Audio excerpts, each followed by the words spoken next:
Galerinha, retornamos.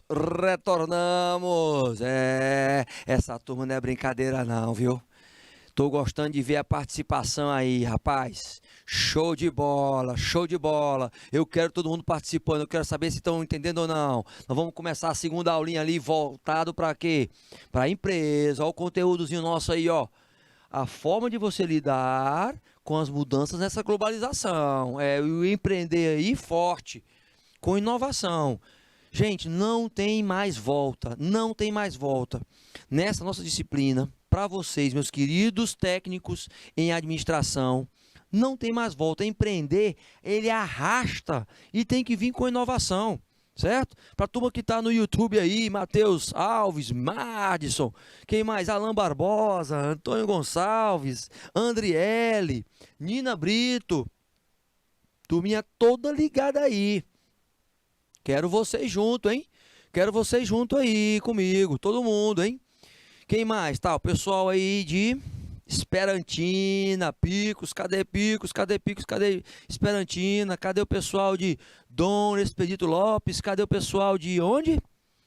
De Picos, de Queimada Nova, de Santana do Piauí. Olha, rapaz, não é brincadeira não. Vão colocando o nome de vocês aí, hein? Vou colocando o nome dos professores mediadores. Vamos que vamos? Então vamos lá. Queridos, então veja. A empresa por si, nós falamos na aula anterior de levantar o cenário dessa empresa, não é? Levantar o cenário dessa empresa, ok. Quando eu vou para entender a empresa que o empreendedor quer abrir, eu tenho que saber que ela vai ser tratada como pessoa jurídica. Pessoa jurídica.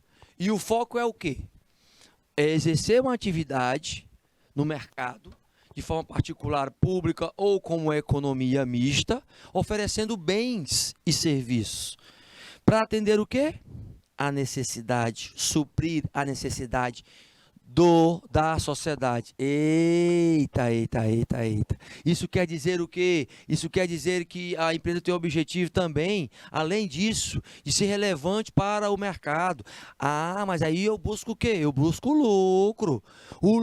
Este lucro, meu querido, é para quê? É para você entender um pouquinho sobre a prestação de serviço dessa empresa. O funcionamento dela vai precisar de quê? De pessoas, então eu tenho que ter os recursos humanos, de material, então eu tenho que ter máquinas, equipamentos, móveis e também de capital, dinheiro. Quando eu entro aqui no capital, eu tenho que perceber o seguinte, o fluxo de caixa é super importante. O fluxo de caixa é super importante. Isso quer dizer o quê? Quer dizer que a partir do momento que você começa a entender um pouco mais sobre este fluxo de caixa, que aí é a saúde financeira da empresa, aí você vai começar a entender que a empresa ela não vive sem lucro. Eu tenho todos os recursos, ok, mas as pessoas vão ter que gerar lucro, e os materiais também vão ter que gerar lucro. Então é uma coisa cíclica, é um fator cíclico. De forma direta e indireta, ela tem também os objetivos. Por que eu estou enfatizando o lucro? Porque ele está aqui indireto, mas é ele que sustenta a empresa, certo? Se ela não tiver lucro, ela vai, meus queridos, se manter numa vertente apenas de sobrevivência. É claro que diretamente eu quero comercializar esses bens, ponto. Prestar serviço nessa comunidade e ter ações que repercutam nesta comunidade diretamente, ok. Eu quero mais do que satisfazer, encantar e surpreender os clientes de acordo com as necessidades deles e de acordo com as nossas finalidades de prestação de serviço para a comunidade. É claro, tudo com responsabilidade social. Então, entenda que a empresa ela vai gerar empregos, ela cria oportunidades de empregos. Ela também dissemina uma certa economia e fortalece a economia local, além de trabalhar na perspectiva de distribuir os ganhos naquele contexto onde ela está inserida. Os pagamentos aos fornecedores, ela cria um ciclo de preservação, pode criar um ciclo de preservação do meio ambiente, se ela tiver consciência de sustentabilidade. Então a empresa ela nasce com esses objetivos, que eles vão ser transformados, na missão da empresa, a razão de ser da empresa. Ainda vamos estudar a fundo o que é esta razão da empresa, mas já dá uma noção para você do que é que você tem que pensar quando for criar uma empresa. Todavia, eu sei para onde eu estou, para onde eu quero ir,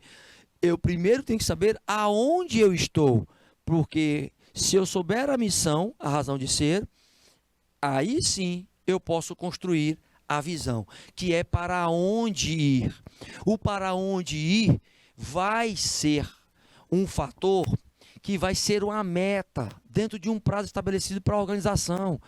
E a meta de estar, por exemplo, inovando constantemente é que pode trazer a sobrevivência desse negócio. Todavia, meus queridos, vejam que, por exemplo, quando eu vou classificar as empresas, eu coloco nas atividades e nos segmentos e nos seus nichos respectivos.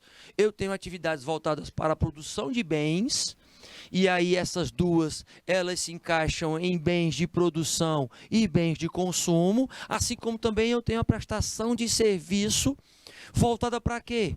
Para toda uma experiência que é criada por meio de serviços aplicado por pessoas. Quem é que estão dentro dos hotéis? Pessoas. Quem é que estão nas lavanderias? Pessoas. Cinemas, hospitais, escolas, bancos, consultorias, restaurantes, propagandas? Pessoas. Lojas financeiras? Pessoas. Então, as pessoas estão fazendo a diferença dentro desta prestação de serviço. Então, veja que é claro que essa experiência aí, ela só ratifica o que a gente está falando. O foco da administração, por meio do empreendedorismo inovador, o empreendedorismo inovador, ele é um empreendedorismo onde as pessoas, elas trabalham nesse conceito, onde elas aplicam o conceito de quê?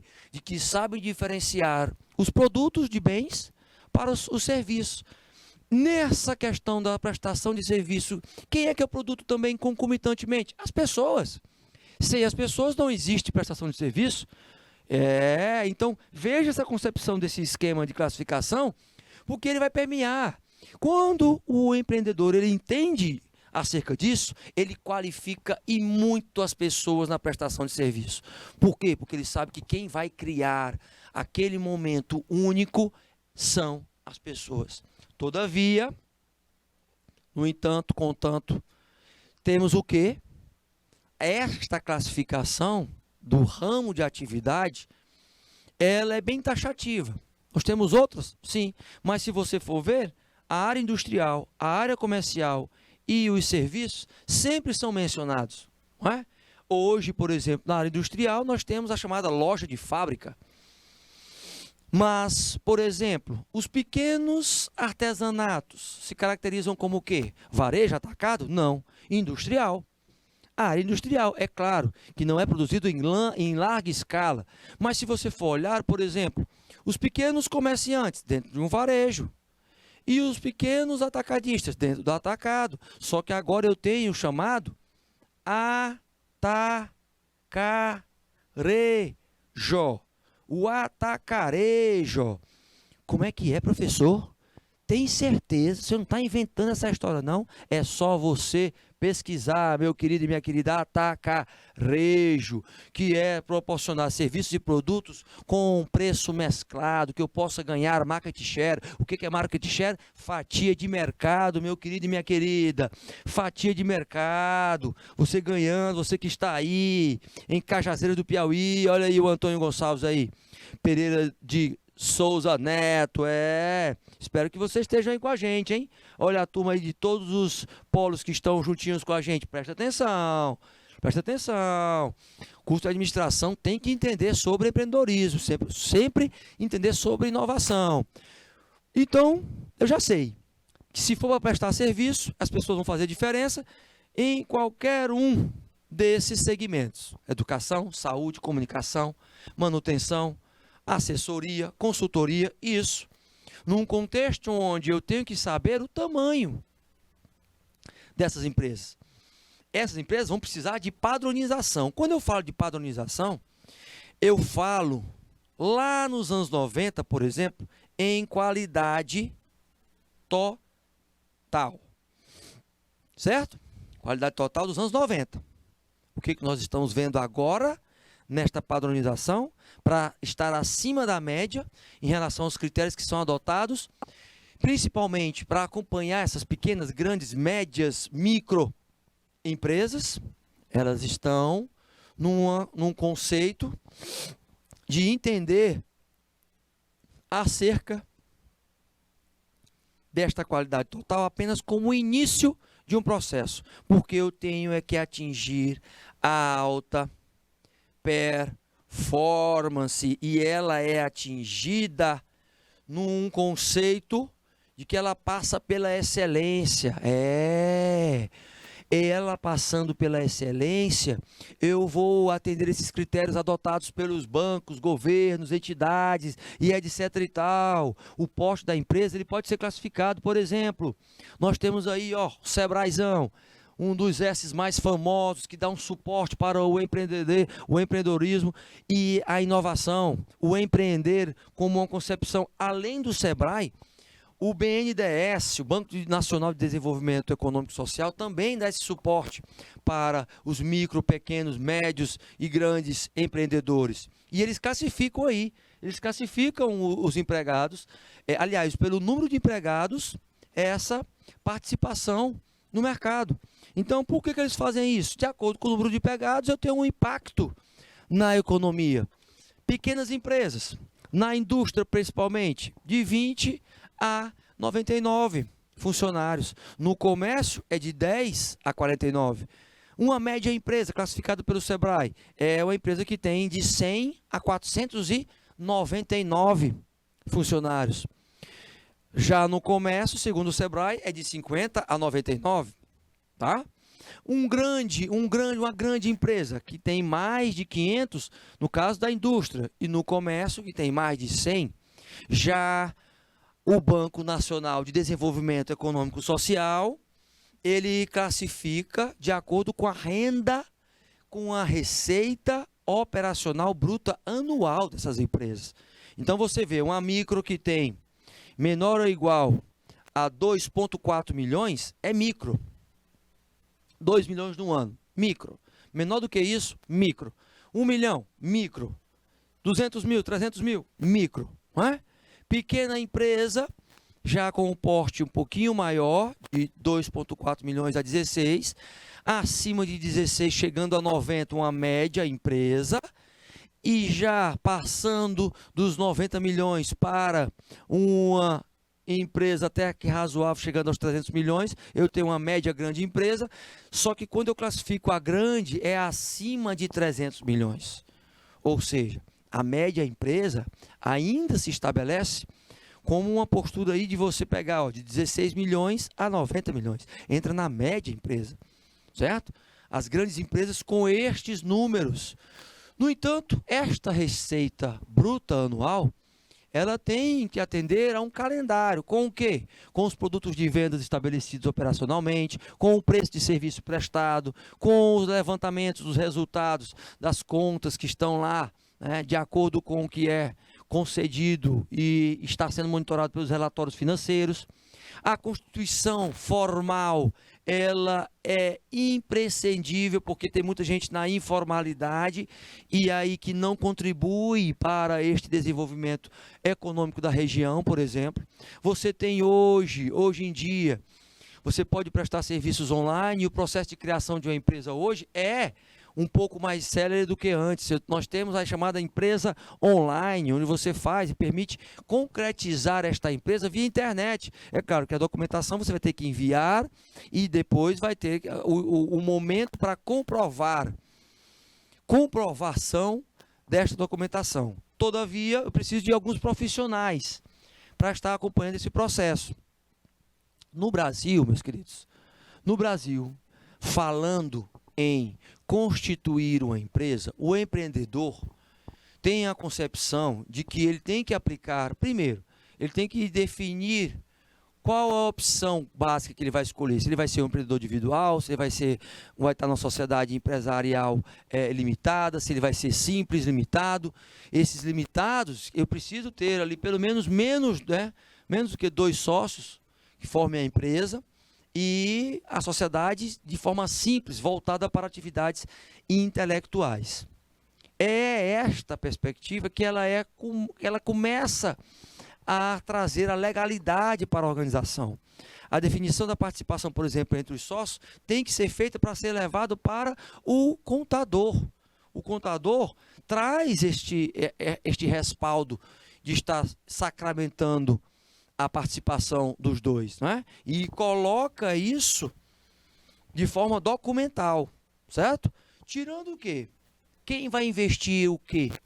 Como é que vai ser feito? Quem vai ser o sócio desta empresa, por exemplo, administrador? Este sócio administrador é o que coloca realmente a mão na massa, trabalhando e retirando o seu prolabore, o salário do sócio ali. O sócio cotista, ele é apenas um investidor. Ele coloca o capital no negócio ali, tá? E depois aparece para tirar o lucro. Ele não trabalha, ele coloca, mas ele tira a sua parte mensalmente, né? Se a empresa tiver lucro, porque se ela não tiver lucro, se ela tiver no negativo, aí é outra história. Tenha aí primeiro em mente aonde é que vai ser essa empresa. O negócio virtual vai ser, ok, tem que ter um endereço virtual. Vai ser num shopping da cidade? Vai ser em um local de grande movimentação? Eu tenho que ter um endereço. Os escritórios virtuais, eles proporcionam muito essa questão da análise, né, de que rede social o empreendedor vai colocar o seu negócio. Mas lembra, ter um número para acesso, trazer segurança para os clientes, trazer essa questão da relativa mobilidade, mas entender que a segurança e a pessoa ter o local aonde ter a referência para buscar o produto ou serviço, caso tenha algum problema, é de fundamental importância. Todo esse processo, meus queridos, traz aí a luz de se consultar e contratar um profissional. Olha só, tá? Este profissional é o contador. Como é que é, professor? Gente, o contabilista. Olha só aí o que o contabilista faz. Perceba aí o que este contabilista faz para o empreendedor especificamente. Vamos lá, temos os tópicos que vocês precisam entender um pouco. O que acontece? Ele é um dos principais disseminadores em termos de conhecimento para trabalhar e transformar as pessoas físicas e fazer o alinhamento das pessoas físicas com as pessoas jurídicas, certo? Eu tenho que ter algumas informações. Aonde é que vai ser a empresa? Eu tenho que ter o endereço dela. Eu tenho que ter o nome e o endereço dos sócios, aonde eles moram, especificamente aonde eles moram. Participação de cada um. Vai ser um 50, outro 60? Vai ser um 50-50? O objetivo da empresa qual vai ser? Né? É mais recomendável que nesse ponto a questão contratual com o contabilista tenha já uma posição de ter um contador específico para fazer a formulação do contrato social e etc e tal? Porque quando eu tenho esse contrato já estabelecido e já faço o encaminhamento para a junta comercial, isso fica oficialmente estabelecido. Os documentos todos com os seus prazos e preços, quem vai estar acompanhando isso é o contador. Quem vai estar monitorando essas situações é o contador. Se tudo decorrer corretamente, essa identificação do registro da empresa, etc e tal, isso tudo, gente, sempre vai ser monitorado pelo contador, certo? O empreendedor, ele precisa estar em contato constantemente com o contador para isso. Por exemplo, geralmente quem faz administração, quem faz marketing, quem faz ciências contábeis, até mesmo ciências da engenharia da produção ou ciências econômicas, tem uma leve tendência para empreender. Por quê? Porque porque sempre vai ver que existem negócios atrelados aí à abertura de uma possibilidade. Meus queridos, essa abertura da possibilidade, ela está ligada também a onde o empreendedor pode atuar. Ele pode ser, você pode fazer um contrato social e ter um sócio para atuar, por exemplo, no empreendedorismo corporativo, ou no empreendedorismo social, ou numa startup. As startups estouraram durante esta pandemia, então elas quadriplicaram o número de atuações, então um número muito alto de startups. As franquias também, as franquias digitais nem se falam. A questão da saúde, que foi um dos pontos mais abordados, porque nós passamos por uma pandemia, elas estão aí num contexto de ser um dos principais segmentos onde as pessoas querem empreender.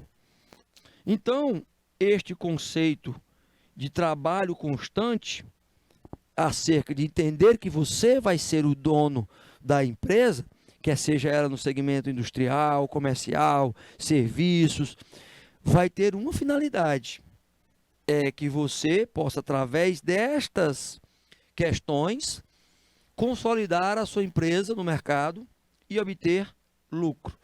Nós temos no Brasil, por exemplo, grandes empreendedores, que ainda vamos falar sobre eles, mas alguns que se despontaram a nível internacional, por exemplo, João Paulo Lerman, empreendedor aí da Ambev, né? Tem vários livros sobre ele. O nosso Flávio Augusto, da Geração de Valor, principalmente. Silvio Santos, nós vamos falar sobre ele. Silvio Santos com um sucesso sensacional aí do SBT. Abílio Diniz, dono do Pão de Açúcar, que vendeu o Pão de Açúcar, depois comprou, depois vendeu de novo e mexe com investimentos aí. Resultado, grandes nomes aqui no Piauí, o seu João Claudino, o Armazéns Paraíba, que a nível nacional tem um histórico muito grande. O Magazine Luiza a nível nacional, a Luiza Helena Trajano, ou seja, nós temos ícones que começaram desse jeito aí, contratando e formulando um contrato social, tá, para ter a sua empresazinha, e aí a partir do momento, o que foi feito? Um império, através destes pequenos dados coletados e auferidos por um profissional de contabilidade. Mas vamos especificar. Nessa documentação tem que ter o quê? Eu tenho que obter, o chamado CNPJ. Meu Deus do céu, professor, o que é o CNPJ? É um cadastro nacional de pessoa jurídica, ou seja, equivale ao seu CPF, meus queridos, equivale ao teu registro como pessoa física. O CNPJ ele vai estar lá na Receita Federal, ele vai estar identificando o teu CNPJ constantemente e vai estar também na junta comercial. Essa formalidade, tanto na prefeitura, como no governo, como na esfera federal, vai te fazer com que você possa, né, liberar para o seu funcionamento o alvará. O alvará, neste pacotezinho aí, certo? O entendimento disso é deixar você habilitado para você avançar nos negócios. Mas temos alguns questionamentos. Você quer descobrir qual é o negócio mais adequado para você? Você tem que responder algumas perguntinhas. Lembre-se que eu falei para você que não é tanto glamour, não. É muito suor empreender. Tem gente que quer pagar o preço. Tem gente que não quer pagar o preço para empreender, inovar, não é?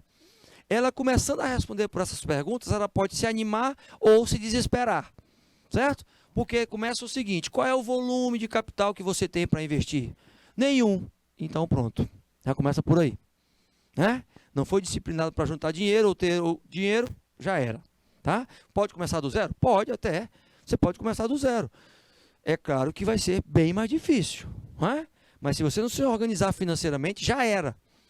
Qual é o retorno que você pensa ou precisa obter? Você quer ter retorno logo, imediato? Você acha que vai ter grandes lucros imediatamente? Em média, meus queridos, em torno de 2 anos a 5 anos, você começa a ter retorno. É claro que você tem que entender qual é a natureza do trabalho que você vai se envolver e você tem que responder a esta pergunta. Mas para por aí, professor? Não, não para por aí, não. Quais são as suas experiências profissionais? Nenhuma, professor. Então você vai adquirir abrindo negócio? Ok, tudo bem. Mas saiba que, já abrindo negócio, quanto mais conhecimento você tiver daquele mercado, daquele negócio, conversar com pessoas experientes, melhor ainda. Porque aí você vai ver se está realmente adequado ao seu objetivo. Eita, professor, ao seu objetivo. Ou seja, quais são essas atitudes e opiniões a respeito desse negócio que você tem? Quais são? O que é que você precisa, né, estar agindo? Quais são as tuas características em termos de personalidade? Você realmente é uma pessoa inovadora? Isso realmente acontece? Você gosta do que é novo? Ou você tem resistência ao novo? Porque o empreendedor, meus queridos, ele não vai deixar barato a questão da inovação, não. Ele vai ter que buscar correr atrás da inovação constantemente. Constantemente. Ou seja, prepara que as coisas vão estar mudando de uma forma absurda. É aí que você começa a entender o seguinte, tá? Mas aí que área eu vou atuar? É na manufatura? É no atacado? Em que área? Na manufatura eu vou precisar, né, de um processo fabril, de uma padronização. Vou começar ali fabricando algumas coisinhas pequenas, etc e tal. Ok, pode começar como artesanato? Pode. Agora, a tendência é você ter que aumentar essa produção para que você possa crescer, né? A empresa que não pensa em crescer, ela estagna e ela quebra. Ela quebra. O crescimento é sempre uma constante dentro do pensamento do empreender e da inovação, tá? Quando eu vou para o atacado, eu tenho essa relação, né, entre produtores e a indústria, entre o comércio especificamente e outros compradores, porque está no atacado, está mais aberto. Só que eu não tenho só atacado, eu tenho um varejo e tenho serviços, que ainda esses 4 segmentos me dão suporte para o seguinte: o varejo, gente, é o principal canal de distribuição. Principal que conduz, que está mais perto do cliente. Os serviços, a prestação de serviço do mesmo jeito, certo? Por exemplo, nos segmentos de alimentação, supermercados, pedi para o meu querido diretor compartilhar a tela aí. Olha só, nos supermercados, tá? Varejo, serviço, né? Supermercado em varejo, especificamente. Falando do Pão de Açúcar. Pão de Açúcar, gente, inovou nos anos 90, pesquisando com seus clientes no varejo, quais produtos eram os melhores e o que eles poderiam dar de opinião sobre aqueles produtos. Para quê? Para começar com um movimento chamado marcas próprias. Ele fazia um contrato com os fornecedores das matérias-primas e eles industrializavam e vendiam nas suas lojas. Foi daí que veio o movimento de marcas próprias. Marcas próprias de quem? Do próprio supermercado, Pão de Açúcar. Então foi um dos grandes rompimentos dentro do varejo, na área de alimentos, supermercados, trazendo essa situação. Prestavam esse serviço, mas eles iam buscar aonde? Escutar o cliente. Faziam essas experiências para que eles tivessem as chamadas marcas próprias, porque eles sabem que eles estão mais perto do consumidor. O varejo ele está mais perto do consumidor, assim como quem está no segmento de serviço. Opa, e aí este segmento de serviço, ele, de uma certa forma, cria as experiências, né? Essas experiências aí, você pode ter a ideia de que, quando eu avanço numa perspectiva de ter alguma coisa que seja única, eu tenho que estar buscando a inovação constantemente. É sair da zona de conforto, estar em zona de desconforto constantemente. Então, eles lançaram essa experiência junto com as marcas próprias para poder ter uma nova geração aí de situações com os clientes. Todos os supermercados, meus queridos, quando eles vão inaugurar, eles pedem o chamado enxoval. Sabe o que é o enxoval? Eles não pagam por nenhum produto que eles colocam naquelas prateleiras. Os primeiros produtos ali, que tem um preço baixíssimo, não é? É por isso que tem aquela abertura, inauguração do supermercado tal. Sabe por quê? Porque o supermercado ganhou aqueles produtos de graça. Aqueles produtos foram de graça. Mas como assim, professor? É a oportunidade, quem tem aquele produto, de estar colocando naquela localidade e ver a demanda, se realmente as pessoas quiseram de graça ou não. Olha só que tática. Tá? Então é por isso que quando tem, por exemplo, inauguração, pela metade do preço, a carne tal, opa, sabe por quê? Porque o supermercado recebeu aquele produto de graça, sem pagar nada. Então, ele ganha com aquilo ali 2 vezes, né? Porque ele não tem que pagar, e ele recebe tendo um lucro ali. Só que o que ele passa? Ele passa de informação, olha, a tua mercadoria foi toda vendida, então tem demanda. Então aí, na próxima, quando a gôndola for preenchida, já vem com um preçozinho, né? Aquele preçozinho determinado para aquele público, que também é adequado àquela região. Então, quando se fala de varejo, fala-se de serviços, o empreendedor que está nessa área, ele tem sim possibilidade de ter lucro, se ele tiver, primeiro, a visão empreendedora e a visão gestora do negócio, certo? Ok? Retornando para os slides, meu querido diretor, vamos que vamos. E aí as áreas estão consolidadas. Olha só, está consolidado, teacher. Está consolidado, pois é, porque aí eu tenho manufatura, e tenho atacado, e tenho varejo. O que eu tenho lá em varejo? Eu tenho roupas, eu tenho autopeças, produtos eletrônicos e esportivos, livrarias, bares, mercearias, lojas de calçados, postos de gasolina, tudo dentro do varejo. E dentro do atacado? Produtos químicos e anexos, confecções, componentes elétricos, não é? Aí vem na área de flores, na área de frutas, mantimentos em geral, tintas, joias, suprimentos de papelaria, produtos esportivos, padarias, meus queridos, ó. Padarias estão aonde? É em atacado? É em varejo? Não, é lá em manufatura, porque está produzindo. É tido como indústria, padaria, professor? É tido como indústria, entendeu? Só que ela está atingindo o varejo. Você não visita uma padaria? Pois é, mas ela não produz pão ali, ela está produzindo pão também, ó. Ela produz e vende, né? Ela produz e vende, a gráfica produz e vende, manufatura, oficinas em geral, também estão produzindo ali o serviço, roupas e serviços, componentes, acessórios, ou seja, tudo dentro da manufatura, questão industrializada. No entanto, para você consolidar o seu negócio, você precisa empreender, mas com espírito empreendedor. O que o Chiavenato ele coloca? Que esse espírito empreendedor é de um agente transformador. Certo? É aquele que identifica a oportunidade nas ameaças, é aquele que estabelece conexão financeira e é criativo e perseverante. Ele quebra uma vez, ok. Ele não vai quebrar outra vez da mesma forma que ele quebrou. Ele quebra de várias formas diferentes. Como é que é saber que essa pessoa está dentro de você, o que você quer fazer com que ela realmente cresça? É saber se você tem necessidade, por exemplo, de realização. Se você sabe assumir riscos, e riscos calculados, não é risco qualquer um não, tá? Sem ser calculado. E se você tem autoconfiança. Autoconfiança não quer dizer autossuficiência não, tá, gente? Porque nós precisamos das pessoas, nós precisamos estar em conjunto e chegamos aonde chegamos por causa das pessoas.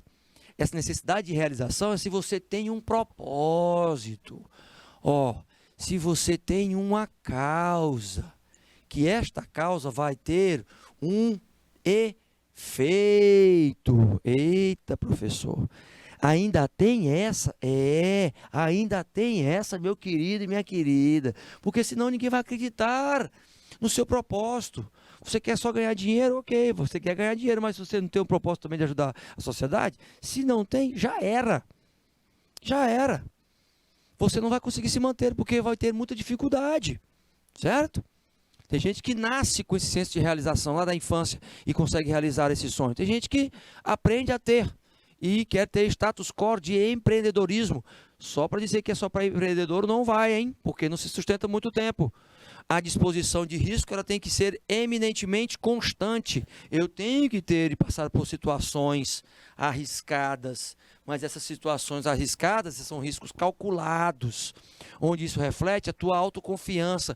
Isso puxa a autoconfiança como um fator positivo, mas um fator onde a tua inteligência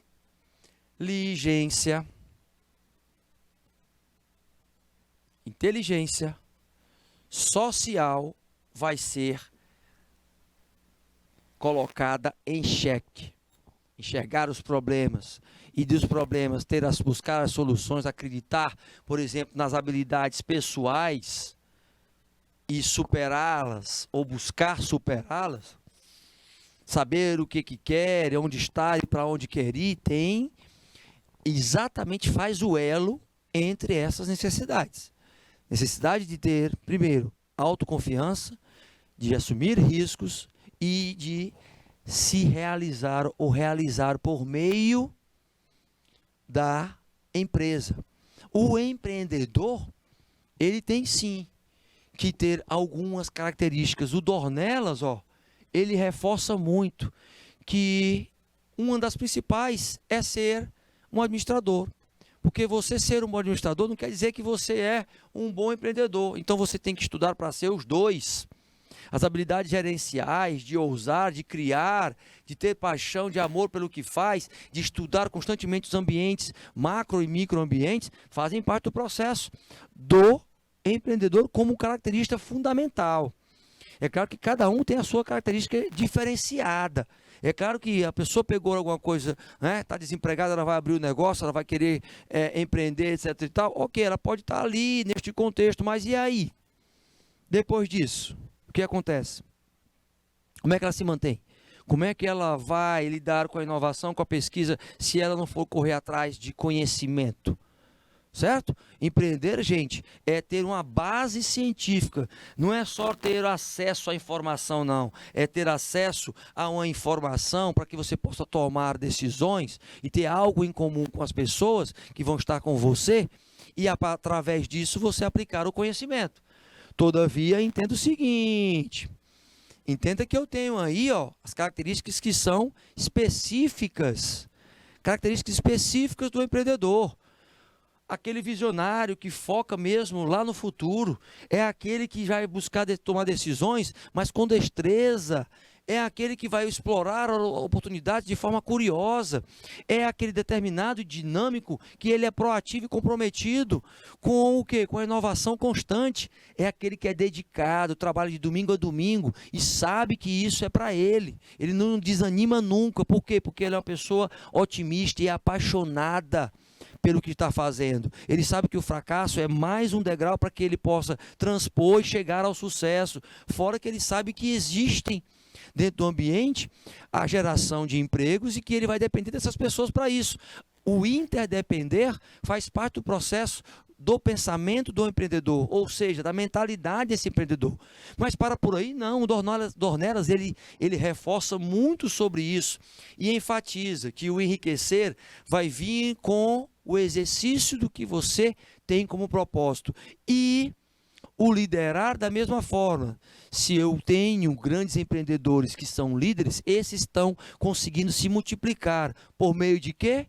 Da formação das suas equipes de alta performance, por meio dos seus relacionamentos, por serem organizados e melhorar a cada vez mais, a cada dia, o seu desempenho, por estarem planejando, tem planos de ação específicos para cada ação da sua organização, por conhecerem, pesquisarem muito bem as práticas do mercado, os nichos de mercado, por assumirem riscos calculados e também estabelecerem limites de segurança para esses riscos, por criarem valores únicos, não mais valores agregados para a sociedade, gerando experiências que vão encantar e surpreender dentro do mercado. Quem é que faz isso, por exemplo, há muitos anos no Brasil, e no mundo? Silvio Santos, Bill Gates, Antônio Hermílio de Moraes, Roberto Justus, todos aí, tirando o Roberto Justus, todos começaram do zero, meus queridos. começaram do zero, buscando o quê? O lucro. Tá, mas aí eu já sei, né? Eu já sei que essas ideias vão estar buscando o lucro e eu sei que as habilidades que são inovadoras, elas vão chegar a ter o sucesso. Ok, essas habilidades, elas estão ligadas a quê? A três eixozinhos aí, três tipozinhos de habilidades. Eu tenho que ter um equilíbrio entre as habilidades técnicas, que são as hard skills, eu tenho que ter as administrativas, que entram ainda nas hard skills, administração da empresa com ferramentas, e eu tenho as comportamentais voltadas para as pessoas, que são as soft skills. A disciplina, a liderança, o trabalho em equipe, o inovar, a persistência, a determinação, a garra, o senso de orientação constante em relação às mudanças. É claro que o saber fazer faz parte, ou seja, o know-how, para quê? Para você aplicar nestas formas de colocar a sua habilidade no dia a dia. Habilidades muito particulares, habilidades que são oriundas desta interação. A sistematização desse treinamento constante, ela precisa de quê? Que você tenha conhecimento e aplique de uma forma profunda nas vivências. Não esqueça que, por exemplo, quando a gente parte para estas habilidades, consequentemente, você deixa uma grande perspectiva sistemática. E este aprofundamento, ele vem no comportamental e no técnico. O sistematizado, ele é focado em quê? No técnico. E os profundos, os profundos comportamentos. Em autoconhecimento, em autoavaliação, confiança, motivação, iniciativa, criatividade, tudo que a gente já colocou como visão de futuro, como assumir os riscos e persistências, principalmente. É claro, entenda que essa sistematização, ela está conectada diretamente com o quê? Com a cooperação, com a sinergia, com esta flexibilidade que o empreendedor tem que ter. A capacidade de negociar, a capacidade de se desenvolver num modelo de persuasão constante e pela sua comunicação, meus queridos, é que vai fazer com que a empresa possa seguir no rumo da visão. Bem, meus queridos, e é com estas três questõezinhas que eu vou deixar para vocês. Olha aí, a primeira, caracterize o que é uma empresa globalizada. Cite os principais tipos de empresas globalizadas, exemplificando, hein? E usando a criatividade, coloca aí como é que criar uma empresa globalizada e exemplifique. Eu vou deixar para vocês resolverem, pedir para o meu querido diretor compartilhar a tela aqui, tá? Para que a gente possa, na próxima aula, resolver. Tá? Então eu vou cobrar de vocês e vou trazer a respostazinha delas. Tá certo? Ok? Show de bola? Vamos para cima? Muito bom estar com vocês, hein? Vamos encerrar agora, vamos dar um intervalozinho de 15 minutos e retornamos, hein? Retornamos aí, hein? Depois desses 15 minutos tem mais aula aí para vocês, ok? Show de bola! Fui!